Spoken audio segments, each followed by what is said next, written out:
Hello mga kaprobinsya, welcome back ulit sa akin channel. For today's video mga kaprobinsya, i-update ko kayo sa aking pakwan na tinamaan ng bagyo, na sinubukan ko kung makakasurvive. Ito na ngayon mga kaprobinsya ang naging resulta nung pakwan na nasira ng bagyo. Kahit mga kaprobinsya papaano, siguro makakakuha tayo kahit kaunti-kaunti lang dito sa nasira ng bagyong ito. Makikita niyo mga kaprobinsya, sa ngayon ay ito na siya. Medyo bumunga na siya. Yan, meron na siyang bunga na pailan-ilan. Yan mga kaprobinsya, medyo nakasurvive siya. Kung makikita nyo nung nakaraang video mga kaprobinsya, na talagang sirang-sira siya nung makatapos yung bagyo. Talagang siya naapektuhan masyado. Ay medyo nakaka-recover naman siya ngayon. Diyan may mga padalang-dalang na siya, bunga na siya. Ayun mga kaprobinsya. Meron na siyang bunga pa, madalang pa lang. May mga buhok pa kasi niya ay hindi pa masyadong malalaki yung iba. Mga kaprobinsya, may mga bunga na siya. Ayan.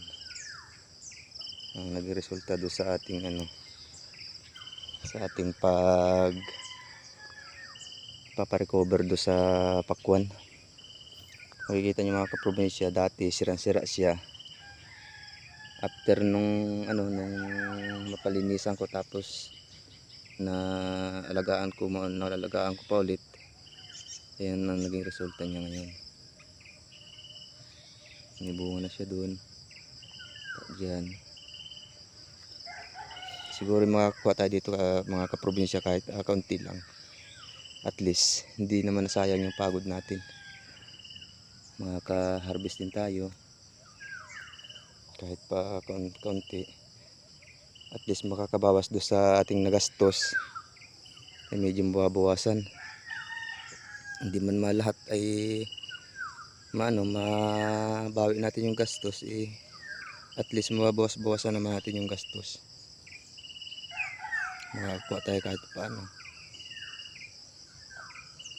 Mga kaprobinsya, ang nangyari, may mga bunga na siya. Yan.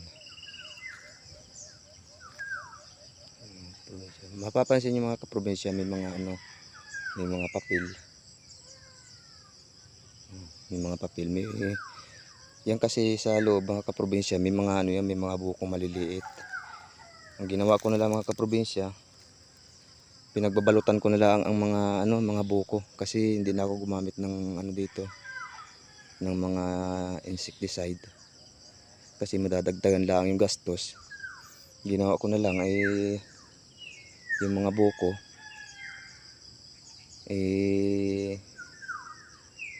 binalutan ko na lang para hindi siya masira ng mga fruit fly. Kasi pag hindi ko binalutan mga kaprobinsya, pag may buko, kinabukasan pagbalik ko, may mga tama yung mga buko. Yung mga bagong nalabas na buko, may mga tama. Hindi na siya tumutuloy. Kaya gaya na lang mga kaprobinsya ang ginawa ko. Pinagbalutan ko na lang para para hindi siya matamaan ng mga kisot ng fruit fly. Na kasi na sisira kasi ang bunga pag tinamaan nun. Hindi naman ako nag spray ng insecticide, at medyo madadagdagan lang ang ating gastos, lalaki ang gastos natin. Mga kaprobinsya, may mga bunga na siya dun. Yan. Hindi man karamihan ang bunga, hindi kahit paano makakakuha din naman. Sirang-sira na kasi ito mga kaprobinsya nung nung makalipas yung bagyo. Ngayon siya mga kaprobinsya, medyo malaki-laki na dito. May bunga na din siya dito, medyo malaki-laki. Kahit pa paano makaka-harvest tayo dito. Huwag lang ulit tamaan ng bagyo mga kaprobinsya. Sana naman ay huwag. Para ano, para hindi na tuluyang masira ng bagyong yan. Mga kaprobinsya, ang update ko sa aking tanim na pakwan.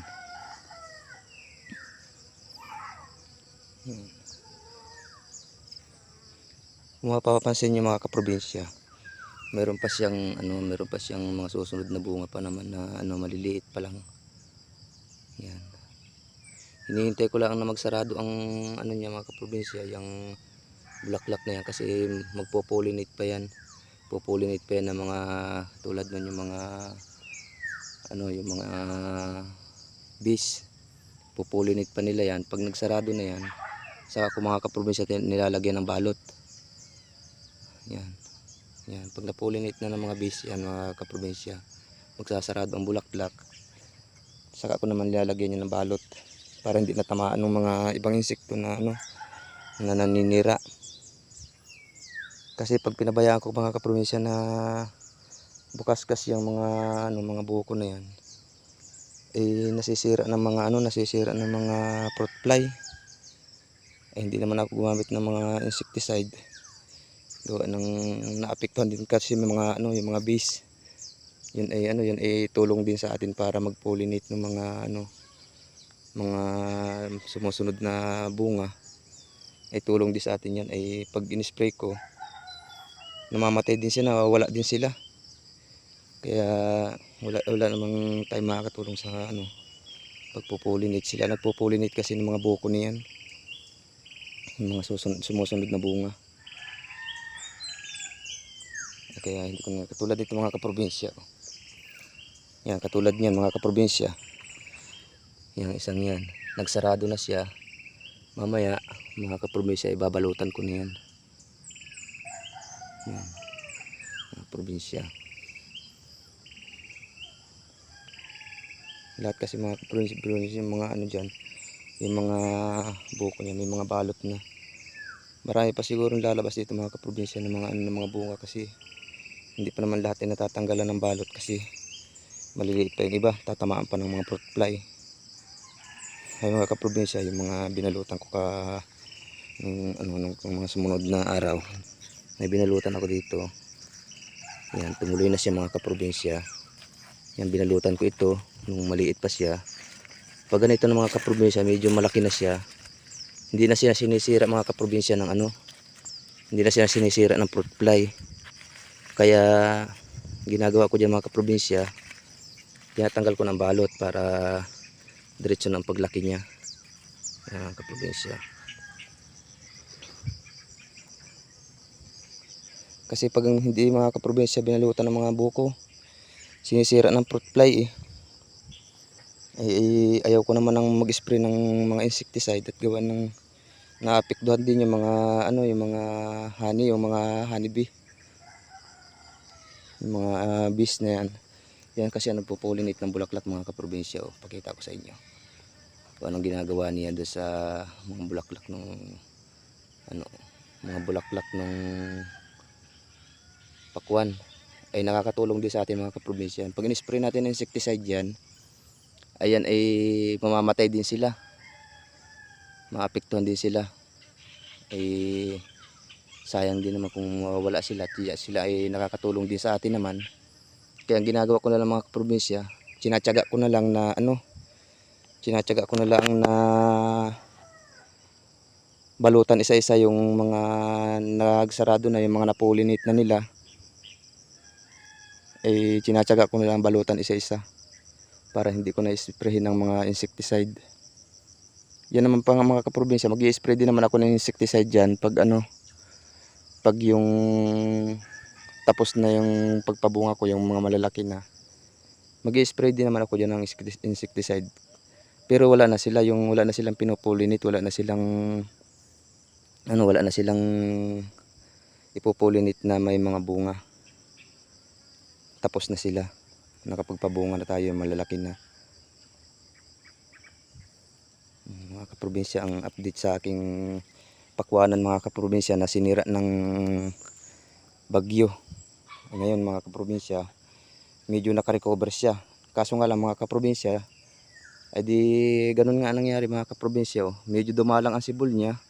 Saka pati yung mga tinamaan ng bagyo, yun, medyo naninilaw yung dahon. Pero naka-recover naman yung mga dulo naman yung mga kaprobinsya, yung mga naka-recover na. Oh. Yan. Epekto kasi mga kaprobinsya ng mga nilagay ko na mga ng mga pataba, mga mga pulyar, gayaan. Saka yung yung 14-14. Mga kaprobinsya, nag-abono din ako ng 14-14 at saka urea para bumalik sa sigla yung dulo ng pakwan na yung mga kaprobinsya. Tinan mo ang lusog niya, naka-recover na talaga siya mga kaprobinsya. Yan, tulad dito mga kaprobinsya, may binalutan din ako dito, medyo malaki na din ito. Pwede na din mga kaprobinsya tanggalan ng balot ito. Yan mga kaprobinsya. Maliit pa kasi mga kaprobinsya, binalutan ko na yan. Yan, ngayon mga kaprobinsya ay akin tatanggalan ngayon ng balot para mabilis siyang paglaki. Kasi pag naarawan siya mga kaprobinsya, ang bilis niyang lumaki. Pag siya naarawan. Yan mga kaprobinsya. Meron pa ditong isa. Medyo maliit pa. Malambot pa kasi yung balat niyan mga kaprobinsya. Hindi ko pa pwedeng balatan. Kasi matatamaan pa ng pa ng fruit fly yan. Makikisot ng fruit fly. Masisira pa yan. Pero pag ganito mga kaprobinsya, hindi na masyadong pinapansin ng fruit fly, hindi na tinatamaan. Kaya binabalatan ko na yung ganyan para mabilis yan lumaki. Mga kaprobinsya, ang resulta ng yan. Yan ang update ko ngayon sa inyo mga kaprobinsya sa tanim kong pakwan na sinira ng bagyo. Sana naman mga kaprobinsya ay sana naman ay kung nakaabot kayo dito sa video na ito mga kaprobinsya, baka pahingi naman ng kaunting support nyo mga kaprobinsya. Like and subscribe na lang ang mga kaprobinsya sa channel ko. At para tulong na rin sa tulong na rin sa akin channel. Kasi ang channel ko pa rin bagal ang pagtaas ng alam na ninyo mga kaprobinsya. Babago pa lang tayo na na nagba-vlog ay pahingi ng kaunting support lang ninyo mga kaprobinsya. Baka sakaling swertihin ay kung suswertihin man ay maraming salamat na rin sa suporta ninyo mga kaprobinsya. Sige mga kaprobinsya, hanggang dito na lang ang video ko. Maglalagay pa kasi ako ng mga balot ng ibang mga lumabas na yung mga napulinit na buko na mga kaprobinsya, ay lalagyan ko na ng balot para hindi na siya masira ng fruit fly. Ulitin ko mga kaprobinsya, kung nakaabot kayo dito sa dulo nitong video ito, pa-like and subscribe na lang mga kaprobinsya. At malaking tulong na po para sa akin yun. Sige mga kaprobinsya, hanggang sa susunod na video. Maraming salamat. Bye.